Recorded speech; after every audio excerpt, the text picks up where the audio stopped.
வணக்கம். இன்றைய தினம் கணக்கம்பட்டி சித்தர் செய்த அற்புதங்களை நாம் தொடர்ந்து சிந்தித்து வருகிறோம். அதிலே ஒரு அனுபவத்தை நாம் இன்றைய தினம் தெரிந்து கொள்ள இருக்கிறோம். ஒரு அன்பருக்கு 9 வருடங்களுக்கு முன் திருமணம் ஆகியுள்ளது. உடலில் எந்த குறையும் இல்லை. ஆனால் குழந்தை பிறக்கவில்லை என்று வருத்தத்துடன் இருந்தார். அந்த சமயத்தில் இவரை நண்பன் ஒருவர் வீட்டுக்கு வந்தார். கணவன் மனைவி இருவரிடம் ஒருமுறை கணக்கம்பட்டி சுவாமிகள் ஜீவ சமாதிக்கு சென்று வாருங்கள், நல்லது நடக்கும் என்று கூறினார். அப்போது அவரின் மனைவி, இவர் கடவுள் நம்பிக்கை இல்லாதவர் என்று தெரிவித்தார். அதனால் என்ன, நீங்கள் சென்று வழிபடுங்கள் என்று அந்த நண்பர் கூறினார்.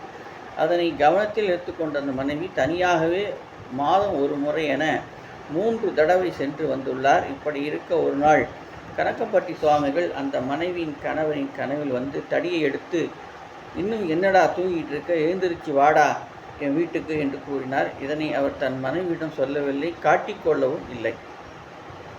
அடுத்த மாதம் தன் மனைவி சுவாமிகளின் ஜீவ சமாதியை தரிசிக்கப் போகும்போது, நீ ஏன் தனியாக போகிற, கூட நானும் வரேன் என்று சொன்னார். மனைவிக்கு மிகுந்த சந்தோஷம்.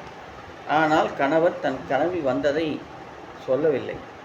இப்படியாக 9 மாதங்கள் கடந்து விட்டது. பின்னர் சுவாமிகளின் பூர்ண ஆசையால் அந்த நண்பரின் மனைவி தாய்மை அடைந்தார். கணவரும் மனைவி மிகவும் மகிழ்ச்சி அடைந்தார்கள். அழகான குழந்தை பிறந்தது. இல்லத்திலும் மகிழ்ச்சி பெருகியது. பின்னர் அந்த நண்பர் தன் மனைவிடம், நான் ஒன்றும் நம்பிக்கை இல்லாமல் சுவாமிகளை வணங்க வரவில்லை, முழு நம்பிக்கையுடன் தான் வந்தேன் என்றார். ஆம், நீ ஒரு முறை சுவாமிகளை தரிசிக்க சென்ற போது சுவாமிகள் என் கனவு வந்து தடியால் அடித்து என்னை வரவழைத்தார். இத்தனை நாட்களாக ஏன் என்னிடம் சொல்லவில்லை என்று அவர் மனைவி கேட்க, குழந்தை பிறந்தவுடன் உடன் சொல்லி ஆச்சரியப்படுத்தலாம் என்று எண்ணி காத்திருந்ததாக கூறினார். சுவாமிகளின் பாதத்தை கெட்டியாக பிடித்து கொண்டால் வாழ்வில் எல்லா மாற்றங்களும் நிகழும்.